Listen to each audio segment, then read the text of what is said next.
World champion, James Magnussen. Maggie, I'm pumped. Matty, first night at the pool for you. How'd you find it? It was awesome. I loved it. Great atmosphere in there. It's brilliant.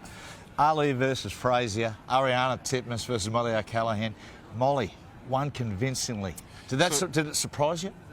It didn't surprise me, Matty. If you remember, I said at the start of the week I was behind Mollie, but then it was the juggernaut of Arnie as the week went, the momentum that kind of swayed me towards her.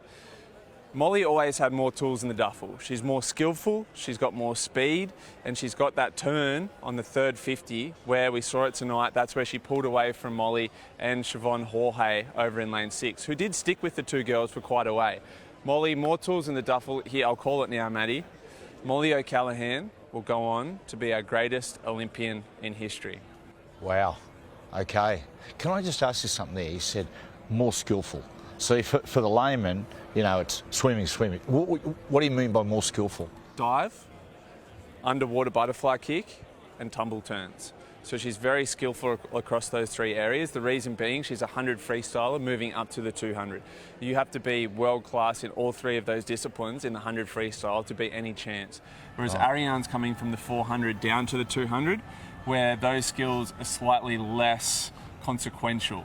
So even she's more skillful than like a Katie Ledecky because she's coming down from longer. But Mollie, we saw it tonight. It was neck and neck. She goes into that third turn. She stays underwater, works that butterfly kick, breaks out half a length in front of Ariarne, and then holds on for the finish. How do you reckon Ariarne feels? I mean, silver medal, fantastic. Picked up the gold, but what do you think? It'd be a bittersweet moment for Ariarne. We know that she's a fierce competitor, and no fierce competitor likes coming second. It was a beautiful moment when Ariarne and Mollie stood on the gold medal dais together and sung the national anthem, but no doubt when Ariarne lies down tonight and looks at the ceiling, she'll be thinking, what if? Did you see Dean, the coach of both girls? Did you see him in the stands? Yeah. The reaction at the end? It's more subdued than the 400. It's an absolute balancing act for Dean, right? He can't look too excited because he's got one swimmer who just missed out on doing the double-double that Ian Thorpe was unable to do, and now we've seen Ariarne also unable to do that double-double. But then he's got Mollie, wins her first individual gold medal, and I think that was the monkey she needed to get off her back to go on to be our most successful Olympian ever. I predict she'll now win the 100 free individual, they'll win the 4x200 free, and they'll be right thereabouts to win the 4x100 IM, which would end up 5 gold medals at one Olympics for one swimmer. The high expectations, they're going to exceed them. Yeah. Unbelievable. Wow. Well, I tell you what, I caught up with Dawn Fraser before, a very emotional Dawn Fraser. Dawny, here we are again. What did you think of that? Oh, mate, it was, I'm still goosebumpy. It was the greatest swimmer, Mollie, and what she's been through over the last couple of months, you know, it's a credit to her to be able to get out there and get a gold medal for Mum and Dad, you know. Yeah. I'm a little bit emotional about it because I know a full story about her, and it was just a wonderful swim. From both girls, you know, I can't take it away from Ariarne, but Mollie's swim tonight was outstanding. Where was it won, Dawn? It was one on the turn in the third lap. She came out very fast and she came out a long way and she just picked it up and kept on going. There was no fallback in a sprinting, and, you know, 10 metres to go, she just flew. No one was going to catch her. So the girls are meeting expectations, Dawn. Oh, absolutely. No, they're over expectations. Yeah, Matty. right, You know, yeah. It's just unbelievable the way they're doing it. And it's a credit to themselves, but also their coaches have done a magnificent job. But, you know, you got to give it to the girls because once they're in the water, they're on their own. The coach is not there. Good on you, legend. Thanks, Matty. Hey, how's the gas levels going, mate? My heart's pumping like so at the moment, and I'll have trouble. I might have a red wine before I go to bed tonight. I might have 6. Good on you, Dawny. Yeah. You might have 6, I might have 2. Missile, you seen Dawn that emotional? Look, Matty, probably not since way back when Kate Campbell broke the 100 freestyle record, but understandably so. This swimming program so far has gone exactly to plan for the Australians. We said it depended a lot on Ariarne on night 1. She does it. Mollie comes through for the 200 free. We saw Kaylee McEwen tonight in the 100 backstroke. Impressive win in her semi-final. I'm backing her to take down the world record holder Regan Smith in the final tomorrow night. And tomorrow, Matty, the big dogs come out, the muscles flex, the 100 freestyle heats kick off. So we saw the Romanian Popovici win the 200 freestyle tonight. He's going to come down to 100. Kyle would be like a caged lion tonight. He's sat there now, he's watched Ariarne win gold, he's watched Mollie win gold, he's watched the women's 4x100 win gold. Tomorrow's his time. He comes out. What type of guy is he? He's the type of guy that likes a rivalry. Right. He doesn't like to be friends with his competitors. He likes to find rivalries where he can. And he would have been sitting back tonight watching that men's 200 freestyle. Popovici, the Romanian, calls himself the skinny king, chlorine daddy. And I reckon Kyle might find some reasons to pick that apart. Jeez, you could think you'd give yourself a better nickname than that, the Skinny King. Can I just say thank you to the Australian media for calling me Missile, because Skinny King, I don't know about that. Media for calling me the legend. I tell you what, there's a lot of happy families around. And 1984 disco dancing champion Crash Craddock caught up with some of the families before. Well, here we are at the spiritual home of the Australian swimming team, parents and family, Corcoran's Irish Pub. And Sharon McEwen, you must love the fact that the parents and families just have that bond that they get together every tour. Absolutely, it's great. It's a great atmosphere. We try and find some sort of pub or a restaurant or whatever, and either before or after the heats or semi-finals or finals, we try and come back and congregate and just celebrate with one another. And Taylor, yourself, you're an Olympian. Is this a good choice? How's the food and wine? The Cosmopolitans in here are pretty good. I haven't experimented with too much else yet, but we've got 7 nights here, so I will get through that cocktail menu and I'll give you an answer in 7 days. Yeah. But it is, you must feel, it's a lovely collective feel, isn't it? Do you feel that warmth when you go in there? Tell me what it's like. Yeah, well, if you walk in there's Australian flags everywhere, and I feel like Australia and Ireland have a close connection anyway. We're always backing each other. So you go in there, the Irish are very accepting of us. We've made it at home. It's so nice that even if you don't have tickets to the swimming, you can come here. The swimming's going to be on TV. You can come and see the parents after and congratulate each other. It's just awesome. Has it always been this way? Who's the secret hero of all this? My mum has actually, to give her credit, she's done a lot of work with the parents, the pods, the Dolphins pods, to set up everything from ticketing to T-shirts to flags. She's done a lot, so it's nice now that we can sit here in her work and enjoy it all, and I hope everyone appreciates how much hard work she's done. Well done, Sharon. You must be very proud. Definitely. Well, Ken Temple, father of Matt, you're here just after another great night for Australia. How do you feel? Like, you can feel the atmosphere building, can't you? The atmosphere is massively building. The whole thing, it's mind-blowing, and we're loving it. It's grouse here, yeah, grouse. It must be interesting when all the families come together on tour. Who's the maddest one out of the whole lot? Well, if you ask the other parents, they'd say I am the maddest, but I don't think I am. Steve Titmus, he's out of control, Steve. Yeah, newsreaders are always mad, aren't they? Newsreaders, yes, and in the public life, they're the mad ones. Yeah. But I guess there must be a lot of empathy amongst the parents. Like, do you see tears both ways? Tears? Yeah, like from high moments, low moments? Exactly right. Well, look, parents, that we all think our child is going to do well, and we want them to go well, and then they don't go well, and you think, oh, what do you say? You don't know what to say. So there's tears of disappointment, and obviously tonight, the Titmuses, the O'Callaghan's, there's tears of enjoyment. It's both ways. It's a cutthroat. It's cutthroat. The crowd in there was making a lot of noise for the 2 Australian girls tonight.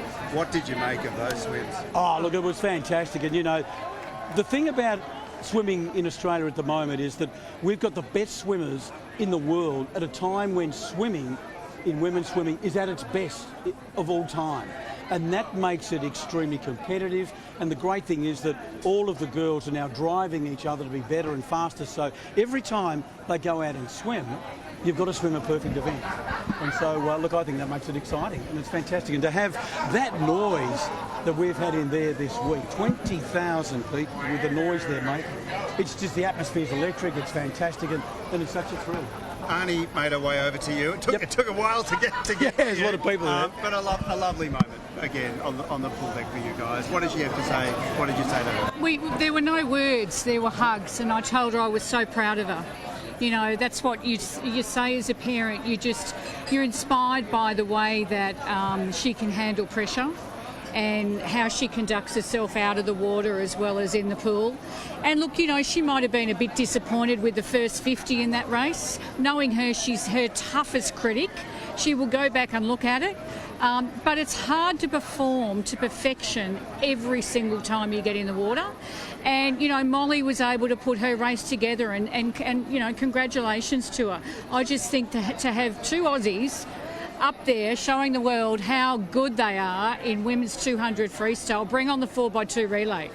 I haven't seen Mollie for weeks since she's been in France, and since she's been in the village we've had no contact. We just left her alone and let her do her thing. Mollie is very quiet and she just likes to you know, get on with what she needs to do. She had a plan and she executed it, and yeah, we're just so proud of her. What was that moment like? That moment when she came and found you in the crowd, that must have been incredible. It was amazing because I had no contact with Mollie, so yeah, it was pretty special. What did you say to her? I just said to her, enjoy it, like enjoy the moment, Mollie, and you deserved it and you worked really hard for it, and you know, it's awesome. So happy for you. You know, Tony, I mean, there's a chance here that she could take 2 more medals. It's only the beginning.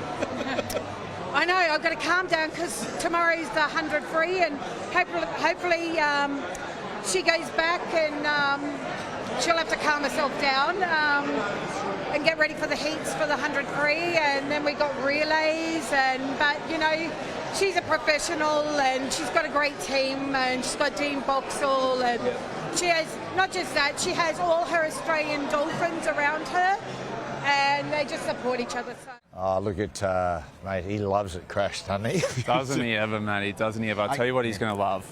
Men's 100 freestyle tomorrow. So we started off the week with the 4x100 freestyle relay. The moment that race finished to the moment they step on the blocks tomorrow for the heats, the posturing begins. You see each other in the marshalling area, you see each other on the bus, you see each other in the dining hall. You're on pool deck and you ask your coach, just read out a slightly faster time so the other guys hear it. Mind games would have been going on all week. These are the big dogs of the swimming pool. These guys will be beating their chest. There's a lot of testosterone. There's a lot of ego at stake. Now, we saw Kyle win the men's 100 freestyle in Rio. He got silver in Tokyo. Can he go one better here and go gold again? Now, some massive efforts away from the pool as well. The Australian women's sevens team went to the stadium today and saw that they played Ireland twice. They played Ireland in the pool game. The first one, Missile, I tell you, the Irish were very good in difficult conditions. They won that one 19-14. I tell you, they did a good job. When you see sevens, right, and playing on its rugby league sevens, but you know, it's the same principles. Yeah, it's deceptive. You see all the space out wide, and the temptation is to play around. The Aussies played beautiful. Late changes, short passing. They beat them in the pool, and they just beat them just before in the quarterfinals, 40-7. They're going to play Canada in the semis. But Canada knocked off France. Obviously, have a strong team, well, but yeah, it's a favourable draw, I reckon, for our Aussie girls. I'll tell you something that really surprised me, because we watched the game. I was with, with Brent Reed, and France were outstanding, and so it really surprised me that Canada knocked them over. The other one we got here, mate, there's just been so much that's happened today. Look, Australia's got a rich history in equestrian. Now today, oh, you're going to love this, right? Today, Chris Burton, he won silver. What a character. Have a look. Mate, I'm pleased you brought that up. I've been whisked away. I've been taken for a urine sample. I've been taken from press conference to press conference asking the same generic crap. And all I want to do is see my mates and colleagues on the team and my wife and family and have a beer, but I'll catch up, don't worry. And I'm a bit surprised you didn't want to do these interviews tomorrow, because we normally turn up completely hungover and they're the best interviews you ever get. I don't know why you want to hear from a sober eventing guy. Yeah, what a character. Fantastic. Yeah. Wants a beer after that. Yeah. All those achievements, and all he wants is a beer. Well, I know equestrian has a strong history in Australia. Rose is going to be heading out there. Palace of Versailles. What a beautiful backdrop for our equestrian riders. And that rich history, it continues here at the Games. Yes.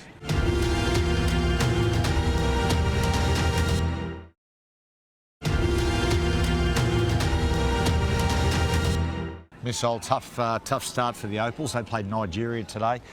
Mate, they had a limited preparation. Geez, they were scratchy. A lot of turnovers, had a slow start. They couldn't pick them up. I'll say this, lost the game, but, mate, I tell you, Lauren Jackson. I grew up watching her. She's still going. Do you know, like, these were fifth Olympics. Now, she missed 2 in the middle for a little while there because of injuries. This could be her 7th game. Now, the thing that amazed me, Missile, is that 18 months ago I interviewed her at her home in Albury. Yeah. And mate, honestly, she was struggling to walk. She could barely get down the stairs. She was in a situation where the body was broken, mentally she was struggling. And then just bit by bit, apparently, I speak to her dad, Gary, a little bit, who's a legend of a guy. And he said a trainer come towards her and said, listen, just trust me here. Bit by bit, I can rebuild your body. Playing in the 5th Olympics. What a champion. What an amazing story. Can't wait to watch her the rest of this tournament.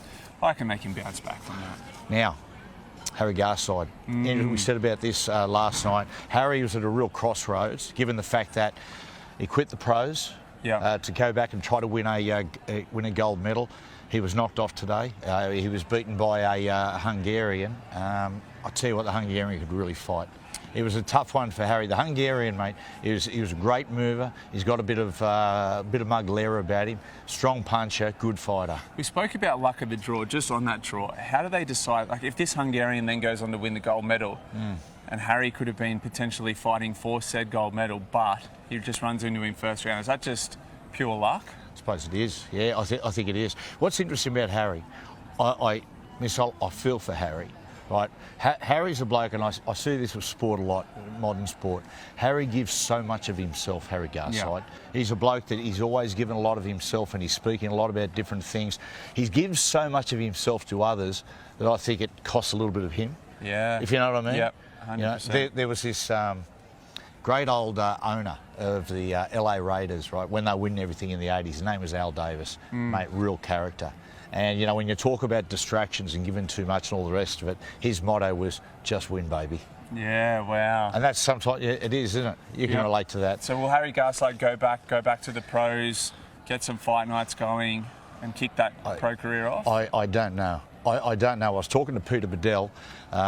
He told me that after the fight, Harry was really emotional. He spoke to the media, then turned around and actually collapsed on the ground. Was in tears. So, you know, to quit the pros, come back and try to get that gold medal and miss out again, it's heartbreaking. It's the highs and lows of the Olympics, and it's the really interesting thing about the Olympic Games.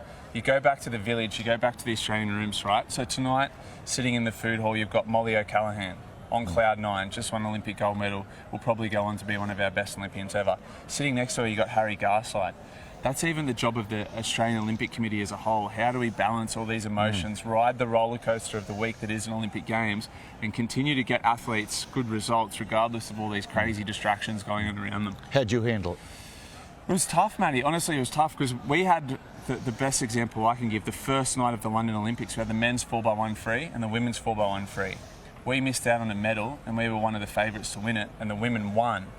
And so we watched them getting their medals, singing the anthem, and you know, you're ecstatic for team members to win, but you're also hurting so much yourself. And then you've got to pick yourself back up and go again. The great thing here for our Aussie swimmers, everything's just going to plan. We're winning the races we need to win. We're getting through the heats and semis. It's all going really smoothly. I think the other thing that was important tonight, Matty, now they say there's not too much of a rivalry. There is. No gold medals in the pool for the American swim team. Yeah, geez, and that's as big breaks my heart. That's as big as a gold medal for the Australian team, right? Because we've never beaten America on an Olympic medal tally. But two things need to happen for that. We need to win as many golds as we can, but we need other nations to upset America and take some golds off them. Tonight we saw golds from Italy. We saw golds from countries, Romania. Yeah. Countries all around the world that were taking them off the American athletes, medals that they would have been banking on. So this rivalry is at fever pitch heading into day 3 of the swimming. Missile, it's first time like walking with you today in here, and you've got people coming, old rivals, coming up Ryan to you. Lochte. Yeah, how's that feel? It's funny, isn't it? You know, this is some of my old sparring partners, some of my old competitors. It's good to see them again. It brings back a lot of memories, but it's also really nice this time around because I'm still swimming a little bit on the side. Yeah, So right, it just yeah. reignites that passion for racing again. Yeah. You would have noticed, Matty, in there, the tension that is built up in a swimming stadium. So just before they say take your marks, it goes deathly silent. Yeah, yeah. And you could cut the air with a knife. The tension in that stadium, the heartbeats of the athlete are almost like, you can almost hear them from the stands. Is that the first time you've been in an Olympic swimming event? Yeah, watching. I mean, I competed a few times. The tension though is crazy, isn't it? What was going through your mind when you stood on the blocks? You're trying to focus back in on process. What's my first stroke going to look like? What's, you know, all those sort of things. But I remember as you stand in that track start position and you're waiting for the take your marks, you just see your hands and it's just nerves and adrenaline just shaking. You go, here we go. Wow. I remember Ryan Lofty, he looked at me and I said, yeah, I'm the Australian shot put champion. And, the other thing, Missile, right, what about this, right? So when you walk in there on a day like this, or a night like this, do you think to yourself, do you get the, I want to be back there doing it? You do? You do, straight away. And I think it's just natural as an athlete. You watch, by the time the 100 freestyle and 50 freestyle start going, I'll start thinking, could I beat him? Could I beat him? What do you reckon? Reckon you could? I reckon I could almost go top 10 in that 50 freestyle. That's a little brash, but hey. Yeah, it could. Yeah. Well, it's funny because you're training at the moment, as we know. Yeah. And you find it hard because, surprise, surprise, most of the pools, you know, are taken at the moment. Yeah. So you're actually training in the hotel in a 6-metre pool. Yeah. Tell me how that works. So we've got a 6-metre pool in the hotel. I've got a rubber bungee cord that I've tied to my waist with a belt. And then I've asked my girlfriend, Rose, to hold the bungee cord for me. By the way, she's a character. Very good, She is. So I was doing some sprints the other day, just slowly getting faster and faster. And I said, Rose, I'm going to send it on this one, full speed. Just get ready for it. Sort of sit back into it and hold onto the bungee cord. She goes, yeah, no dramas, fully clothed. I push off and just take off full speed. The next thing I lurch forward, hear this big splash, and I turn around and Rose has gone flying into the pool. Oh, wow. Wasn't ready. So surely if I'm pulling my girlfriend into the pool, does that mean that's a world record, right? Absolutely. We're on pace. Absolutely. Well, it's been a great night, Missile. I know the Crash is waiting for us. He's at the nightclub now. Let's go and catch up with him. Go up with the Crash, man.